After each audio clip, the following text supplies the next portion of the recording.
Hello music fans, you're watching Death by Unicorn, where we talk about metal, rock, and prog music. And now that July 2026 is over, it's time to talk about my 10 favorite albums that came out in July, starting with my number 10, which is Moonspell and their album Far From God. This is gothic metal with doom metal, black metal, folk, progressive rock, atmospheric, symphonic, dark metal, all mixed in there. And I put this one in my very good tier. Check out the track Cross Your Heart for a preview. This is Moonspell's 13th album. They're from Portugal. And Cross Your Heart is the opening track here that I heard ahead of the album release. And with this band, I'm not sure if I like the timbre of the clean vocals. That's the one thing kind of holding me back from really liking this. They do this very deep and moody sound. The lyrics here are in English, but you can hear the accent in the performance, and it's not bad vocals, but I think that stronger vocals could make this band a lot more interesting for me. Most of the vocals on the album are clean, but Our Freedom to Fall is a nice heavy track that has some nice harsh vocals. It's a slow and powerful track that ends strong, and you know what, it might actually be better than Cross Your Heart. And at number 9, I've got North Sea Echoes and their album How to Cast a Shadow. This is progressive art rock. It's got alternative rock, ambient, post-rock, even some metal influences from time to time. Check out the track Enjoy the View here. I put this one in my very good tier as well. And this is North Sea Echoes' second album. They're an American collaborative project between Fates Warning founding member Jim Phideaux and the band's veteran vocalist Ray Alder. And I thought their first album, Really Good Terrible Things from 2024, was very good, but it's not at all like Fates Warning, their other project, which I do like more.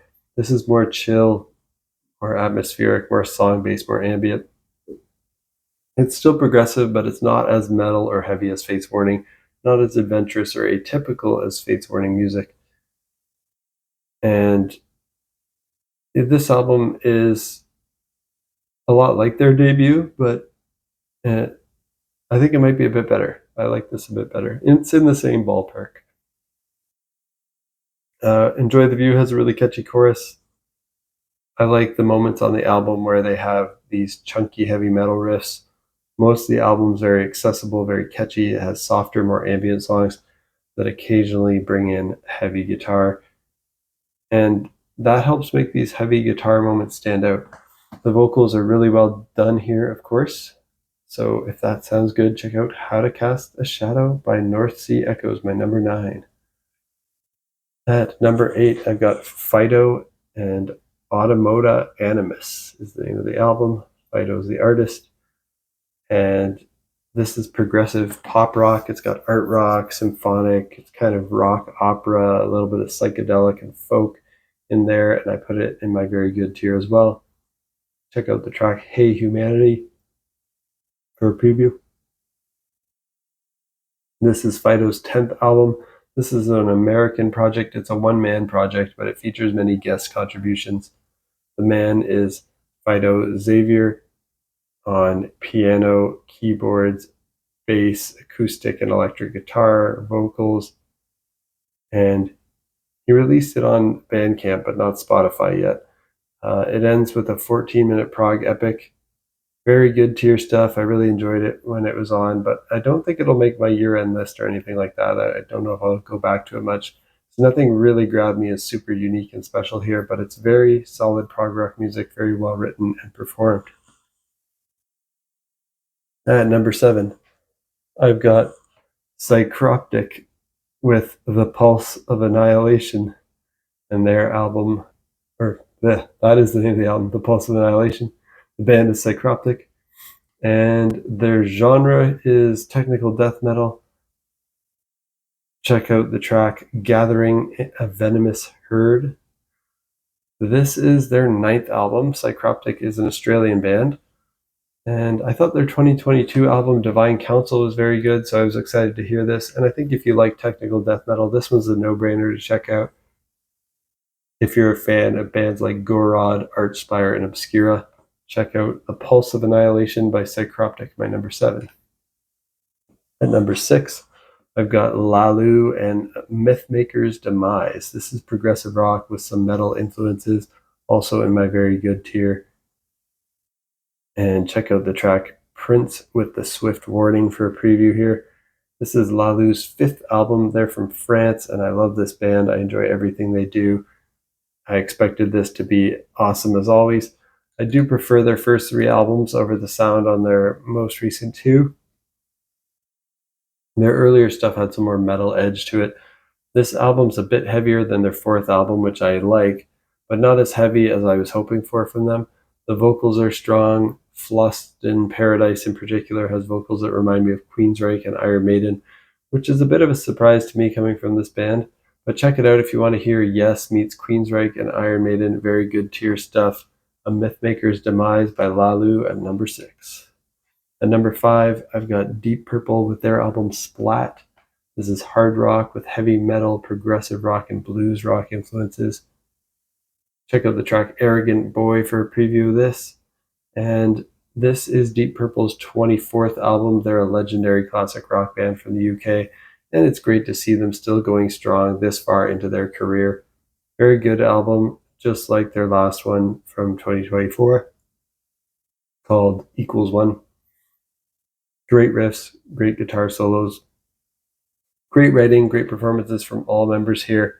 Check out Splat by Deep Purple, my number 5 of July. At number 4, now we're getting into the excellent tier stuff. I've got Jordsjo with Pestkrønikene. This is symphonic progressive rock with jazz, folk, and metal influences. And excellent tier stuff. Check out the track Spiritual Lament. This is Jordsjo's 9th album. They're a Norwegian band, and I think their last 2 albums are excellent as well, just like this one. This one sounds like a mix of symphonic progressive rock bands like Yes and Wobbler, and then teaming up with some harder rock, almost heavy metal, but still kind of progressive bands like Led Zeppelin, Deep Purple, Rush, that kind of thing. And it's not as jazzy as their 2023 album, but still has bits of jazz influences in it. Great guitar playing, great drum fills, excellent tier stuff. If they keep up this quality, I think they'll end up finding their way onto my ever-growing favorite band list with their next album, I'm sure. So my favorite tracks are Spiritual Lament. My next favorite would be The Awakening. Both of those tracks have awesome Rush vibes, so check it out. It's hard for me to pronounce the album title, but I'll try it one more time. Pestkrønikene by Jordsjo. And the band name is spelled Jordsjo. And one of the O's has a little accent thing on it, like a slash through it. And at number 3, I've got WILLOW with The Thread. This is progressive art rock with pop, indie, soul, R&B, alternative, and jazz influences. And I'm putting this in my excellent tier as well. Check out the track Tall Baby for a preview here. This is WILLOW's 8th album. She's an American artist. She's the daughter of Will Smith, and I love her last 2 albums in a row. They're both excellent. I expected this to continue her amazing streak, and I'm happy to hear it does. Wonderful vocals, great musicianship from everyone involved here, and just great unique compositions, great production. And this is the 2nd album she put out so far in 2026, and it's excellent, just like the last one.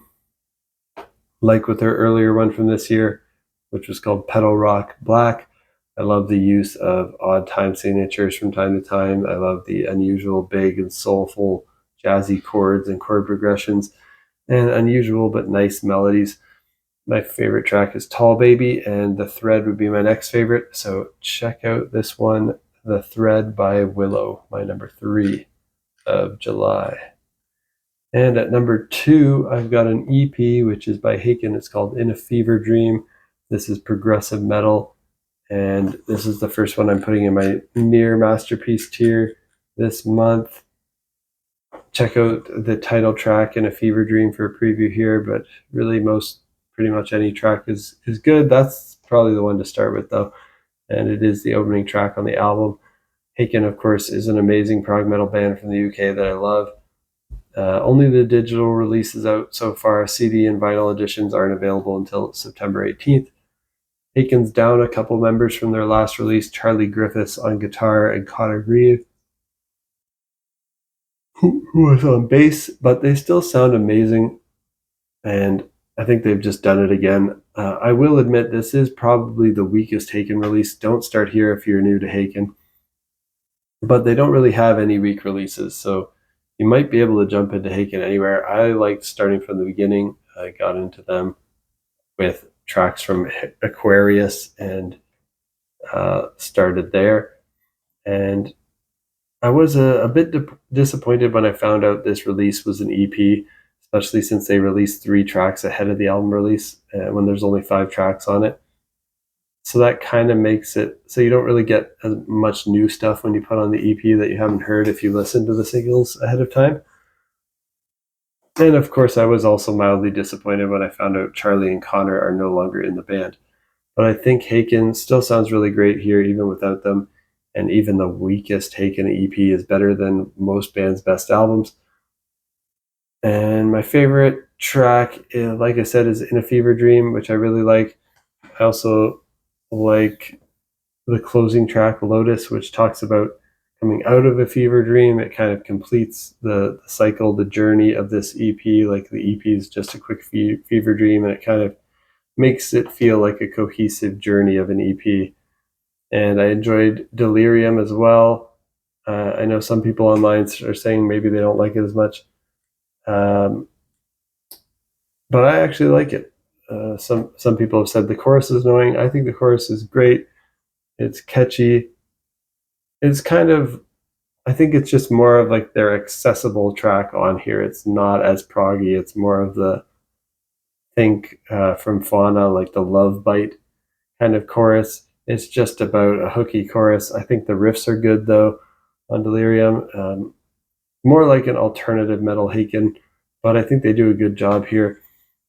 I definitely wouldn't want their whole sound to turn into this or them to make a whole album of songs like this, but I feel like if they have this like one signature song in this style on each album going forward that has that catchy epic chorus that could be their radio single, I think that's cool. Maybe it'll get them some more attention as long as they continue to do cool proggy stuff as well. Bleeding Skies is awesome with great vocal harmonies near the end of the song, which I really like. And probably the weakest track on here for me is Eclipsed by You. It's just the shortest track. It's still really cool. It's got 7 beats per bar. I really enjoyed the whole EP. Not a weak moment on here. Haken has a really high bar, and it's hard for a short 5-track EP to be on the same level as some of their masterpiece works like Aquarius or The Mountain.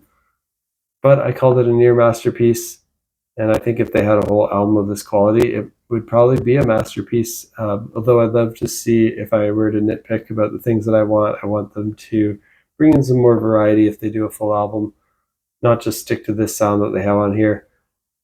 I'd love to see them have some guitar solos. There's a lack of guitar solos on this one. That's something that's missing. And for them to bring in more quirkiness, things like the Gentle Giant style vocals are not on here. The circus music that they had on Aquarius, which I find enjoyable.